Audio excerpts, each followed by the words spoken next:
لی فقد فاز فوزا عظیما، بس تحقیق اس نے بہت بڑی کامیابی حاصل کر لی۔ اب یہ دیکھیں 2 آیات مبارکہ ہیں، لیکن اس کے اندر اللہ رب العزت نے ہمیں بہت سی چیزوں کا حکم دیا۔ سب سے پہلی بات جو گزشتہ درس میں بھی آپ کے سامنے میں نے بیان کی ہے، یا ایھا الذین آمنوا اتقوا اللہ، یا ایمان والو تم اللہ تعالیٰ سے ڈرتے رہو۔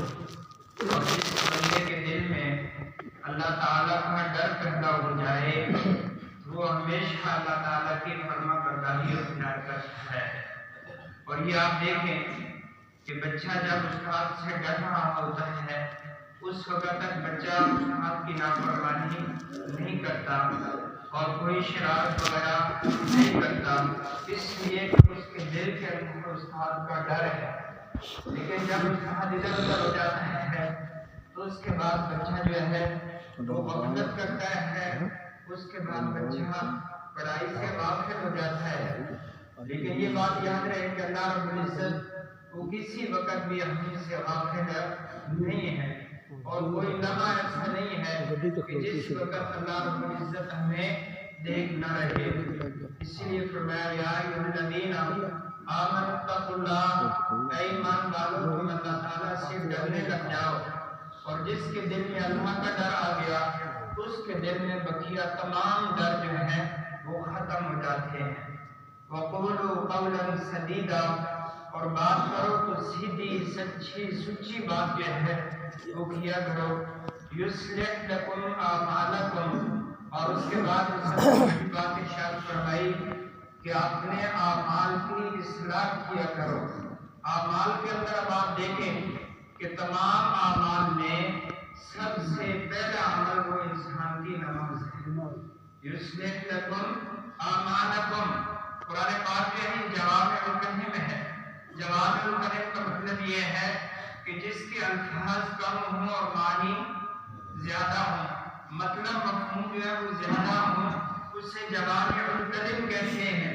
اب دیکھو قرآن کریم نے ایک ایک بات نہیں کہلوائی کہ تم اپنی نماز ٹھیک کرو، زکوٰۃ ٹھیک کرو، روزے ٹھیک کرو، اخلاق ٹھیک کرو، بلکہ ٹو دی پوائنٹ بات کر دی یصلح لکم اعمالکم، کہ تم کیا کرو اپنے اعمال عمل کی جمع ہے کہ تم اپنے تمام اعمال جو ہے ان کی اصلاح کرو۔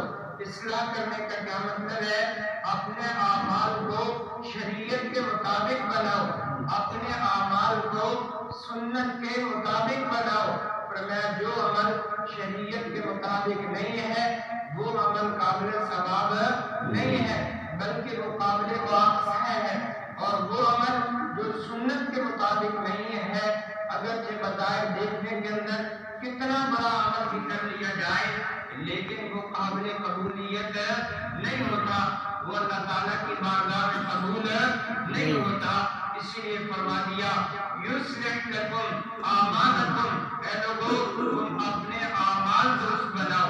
اسی لیے نبی اکرم صلی اللہ علیہ وسلم نے فرمایا لوگو صلوا کما رأیتمونی اصلی، تم ایسے نماز پڑھو جیسے تم مجھے نماز پڑھتے ہوئے دیکھ رہے ہو۔ اور ظاہر ہے کہ ہم میں سے کسی نے اللہ کے نبی کو نماز پڑھتے ہوئے نہیں دیکھا، لیکن جنہوں نے پیارے نبی صلی اللہ علیہ وسلم کو نماز پڑھتے ہوئے دیکھا، جنہوں نے آپ کے پیچھے قیام کیا، جنہوں نے آپ کے پیچھے رکوع کیے، سجدے کیے، آپ کی دعاؤں پر آمین کہی، جنہوں نے آپ کے پیچھے تکبیر پڑھی، جنہوں نے پیارے نبی کی دعا کرتے ہوئے ہاتھ اٹھاتے ہوئے دیکھا، جنہوں نے پیارے نبی کو روتے ہوئے دیکھا، جنہوں نے پیارے نبی کو مسکراتے ہوئے دیکھا، وہ بتا رہے ہیں کہ ہم نے نماز ایسے پڑھی، ہم نے روزہ ایسے رکھا، ہم نے زکوٰۃ ایسے دی، ہم نے اخلاق ایسے اپنائے، اور یہ تمام چیزیں ہم نے پیارے نبی صلی اللہ علیہ وسلم سے سیکھی۔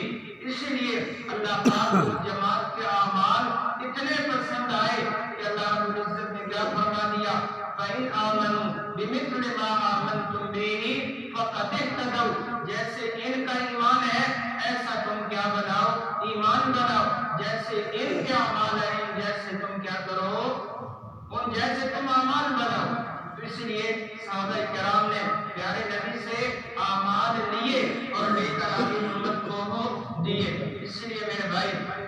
بڑے سے بڑا عمل ایک بندہ وہ تہجد کے نوافل رحمت اللہ کے اندر پڑھ رہا ہے، اگر وہ سنت کے مطابق عمل نہیں کر رہا تو وہ عمل قابل قبول نہیں ہے۔ یہ میری بات نہیں، قرآن پاک خود جواب دے رہا ہے۔ عاملۃ الناصبہ، فرمایا بعض لوگ وہ ہوں گے عاملۃ الناصبہ، عمل کر کے تھکے ہوئے ہوں گے، لیکن ناصیۃ کاذبہ، پھر بھی ان کے وہ اعمال کیا ہوں گے؟ وہ جھوٹے ہوں گے۔ وہ اللہ تعالیٰ کی بارگاہ میں انہیں کوئی نجات دینے کا ذریعہ نہیں بنیں گے۔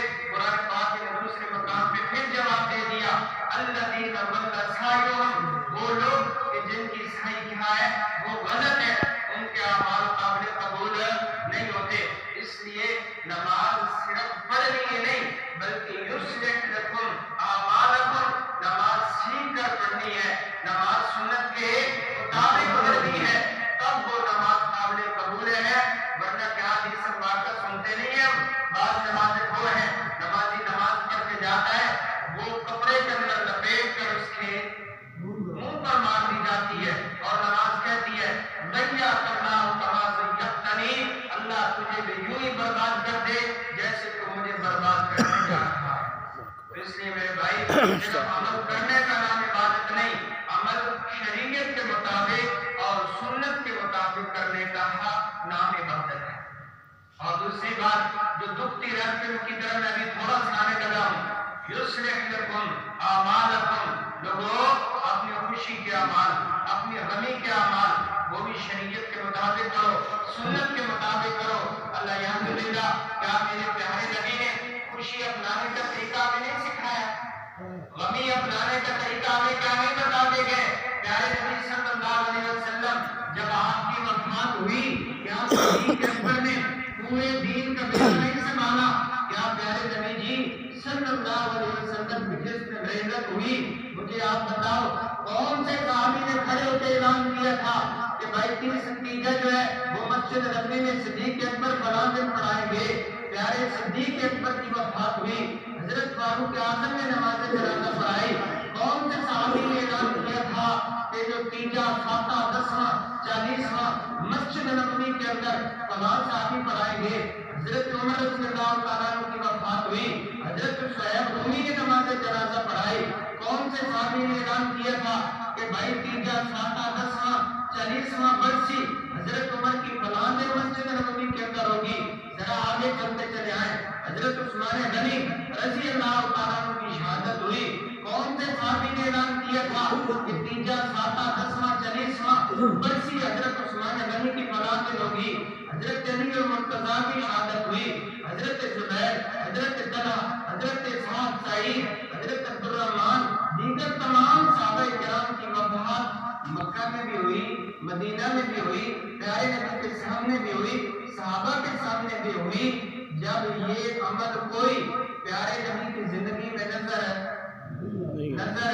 نہیں آتا، صحابہ کی زندگی میں نظر نہیں آتا، خلفائے راشدین کی زندگی میں نظر نہیں آتا، عشرہ مبشرہ کی زندگی میں نظر نہیں آتا، 313 کی زندگی میں نظر نہیں آتا، 1500 صحابہ کرام کی زندگی میں نظر نہیں آتا، اور پیارے نبی کے پیچھے میدان عرفات میں نماز پڑھنے والوں کی زندگی میں نظر نہیں آتا۔ اور پھر ہمارے 4 امام ہیں، اہل سنت والجماعت کے کتنے امام ہیں؟ بولو یار، جن کے 12 کے نام یاد کیے ہیں تم 4 کا نام نہیں لیتے۔ ہمارے کتنے امام ہیں؟ 4۔ چاروں امام کی اتباع کرنے والے، ان کے پیچھے چلنے والے پہلے سنت والجماعت کہلاتے ہیں۔ اس وقت پوری دنیا کے اندر 4 اماموں کی ابتداء کیے بغیر کوئی بندہ شریعت پہ نہیں چل سکتا۔ امام ابو حنیفہ اور امام مالک، امام ابو حنیفہ، امام شافعی، امام مالک، امام احمد بن حنبل رحمۃ اللہ علیہ، ان 4 اماموں کی شرح کے اندر 4 اماموں کی شریعت کے جو انہوں نے فقہ مرتب کی ہے، کسی ایک امام نے بھی یہ بات نہیں بتائی کہ لوگوں یہ بھی شریعت کا حصہ ہے۔ اس لیے ابھی آپ دیکھو ادھر بچہ یتیم ہو جاتے ہیں، ان کا والد بہت ہوا ہوتا ہے، ادھر جو ہے اسی گھرانے کے اوپر بوجھ جنازے کا اعلان کیا جاتا ہے، بھائی سارے ٹکر کھا کے جائیں، یہ بات میں لطیفہ نہیں بنا رہا، یا تھوڑا زمین کی طرف توجہ دو. ادھر معصوم بچے یتیم ہو گئے، ٹھیک ہے، یہ دعوت کا کھانا نہیں ہوتا، یہ ضرورت کا کھانا ہوتا ہے. یہ بات تھوڑی سمجھے. ضرورت کا کھانا وہ ہے جو باہر سے مہمان آئے ہیں، آپ ان کے کھانے کے بغیر گزارا، ان مہمانوں کا کھانا کھائے بغیر گزارا نہیں ہے. لیکن یہ کتنی بے ضمیری ہے، یا اپنی گلی والے، اپنے محلے کی صحیح برادری والے، وہ بھی اسی گھر میں گھسے ہوئے ہیں.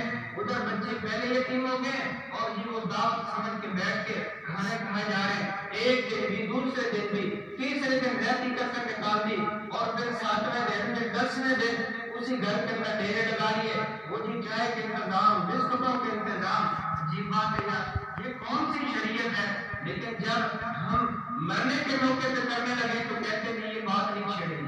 مخلوق سارے لوگ آئے ہوئے ہیں اور جنازے کے موقع پہ کرنے لگے تو نہیں جی جنازے کا موقع ہے جو ختم شانی ہو جائے گی. بھائی اگر ویسے بات کریں تو کہتے ہیں نہیں جی وضو کی سنتے، مسواک کی سنتے، میٹھی میٹھی باتیں بتایا کرو، یہ ایسی باتوں کو نہ چھیڑو. بھائی اگر ہم نہیں بتائیں گے تو اور کون آ کر بتائے گا؟ اس لیے میرے بھائیوں، یہ صرف ضد کے اندر پڑے رہنا، یہ جی سنی وہابی والا چکر، بھائی سنی وہابی والا چکر نہیں. یہ قرآن کریم کہہ رہا ہے یصلح لکم اعمالکم ویغفر لکم ذنوبکم. اپنے اعمال کی درستی کرو، جو غیر شرعی کام ہے ان کو چھوڑو، جو غیر سنت کے کام ہے ان کو چھوڑو. یصلح لکم اعمالکم، اپنے اعمال شریعت کے مطابق لاؤ، شریعت کے سانچے میں لاؤ، سنت کے مطابق کرو. ویغفر لکم ذنوبکم، جو غیر شرعی، غیر مسنون کام تم نے کیے ہیں وہ گناہ کے کام ہے، اسی لیے فرمایا ویغفر لکم ذنوبکم، اپنے گناہوں کی رب سے معافی بھی مانگو. آگے کیا کتنی پیاری بات ارشاد فرما دی، پھر تم نے کرنا کیا ہے؟ وَمَن يُطِعِ اللَّهَ وَرَسُولَهُ فَقَدْ فَازَ فَوْزًا عَظِيمًا. اطاعت کرنی ہے تو کس کی کرنی ہے؟ اللہ کی اور رسول کی اطاعت کرنی ہے. اللہ اور اس کے رسول کی اطاعت پیارے صحابہ بتا کے گئے اور تابعین بتا کے گئے، ائمہ دین بتا کے گئے، علماء اہل سنت والجماعت بتا کے گئے. اور یہ بات یاد رکھو، ہر وہ عمل سنت بنتا ہے جو پیارے نبی نے کیا، صحابہ نے لیا، آگے امت کو دیا. جو عمل اللہ کے نبی نے کیا، صحابہ نے نہیں لیا، امت کو نہیں دیا، وہ عمل اللہ کے نبی کی خصوصیت کہلاتا ہے. اور سنت وہ عمل کہلاتا ہے جو اللہ کے بولے، اللہ کے نبی نے کیا.